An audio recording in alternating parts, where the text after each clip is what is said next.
Metri is the first dino I raised. It's the first video I made of Path of Titans on YouTube, and when I say I love the Metri, it's pretty much all the nostalgia. So this TLC when it came out was a huge and very welcome surprise for me. I don't think I ever felt so excited to go home and play a Metri. Seriously. In fact, I felt I had to do this video because I did a whole rant on Metri a while back, and this resolved most of my issues with it, honestly. Thumbs up. Though I still think Alio would have made a better healer. I can understand. We can't take it back. I also love that bleed no longer stops the heal call. It took me a little longer to get this video out since the update because I had to go through like all the stages of excitement, then grief, and then back to something that kind of looks like respect. All sandwiched between disastrous video losses for me. But whatever, I'm rolling with what I've got. So my first impressions. I couldn't be happier with the selection of skills, the mechanics, and the beautiful remodel of Metri. I'm thrilled it's gone back to being a venomous and poisonous playable. I also love the mechanic of eating the carrion, noxious meat, mushrooms, though currently it seems like you don't get stacks if you eat the platyhystrix, only if you like pluck the meat and then eat it. It's a little weird. Still a couple of bugs going around. I'm sure they'll resolve.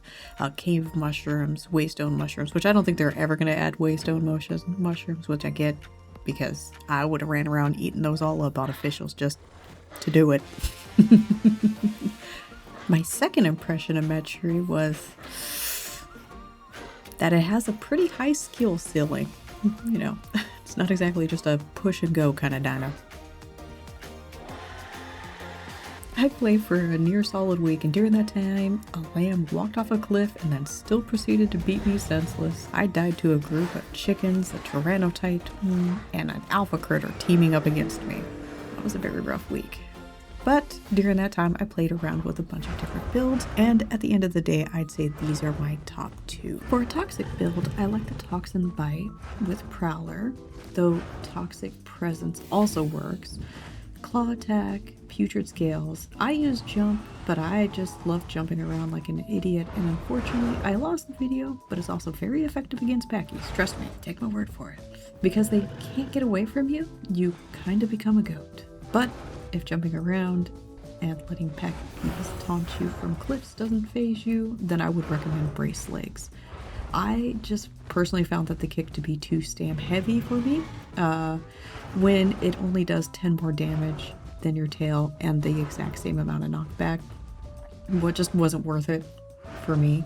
And I liked the healing call for this one over the debuff call, but I would say that the debuff calls would also work. You just have to kind of keep in mind with the stamina. So basically what you see on screen, this was my second favorite build. My favorite build is the one that used Noxious Frenzy. Everything else the same, except you have to use the healing call, not the debuff call.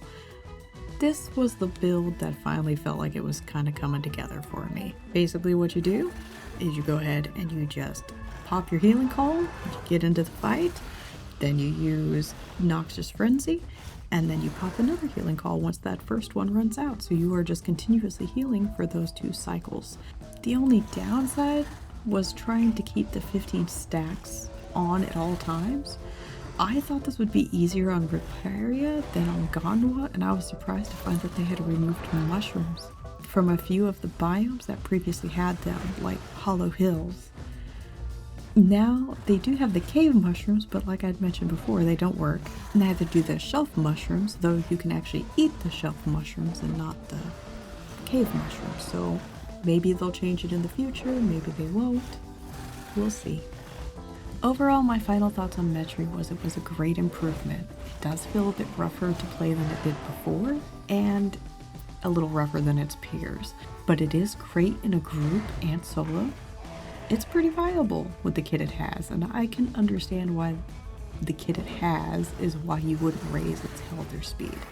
Because honestly, in good hands, it would be too much. Even though I want a bit more health and speed for Metri, it would be way too much of a menace. And I understand. I do wish it had more stamina than it does. I think a bigger stamina pool would be the one thing that would let it play with more of its niches and be that sustained, prolonged combatant. And yes, I know it can get pretty good stamina regen at night with a scraggly looking build and the right skills or whatever. But I can't always control when I'm about to get into a good long fight, and I hate situational moments like that. To be honest, during this update, my big issue I had with Metri wasn't actually with Metri. But why the hell is Aloe that fast now? I want it to be fast. But being able to keep up with every 2-slot and Metri? Come on now. Alright, I hope you found anything here useful. Have a good one. Bye.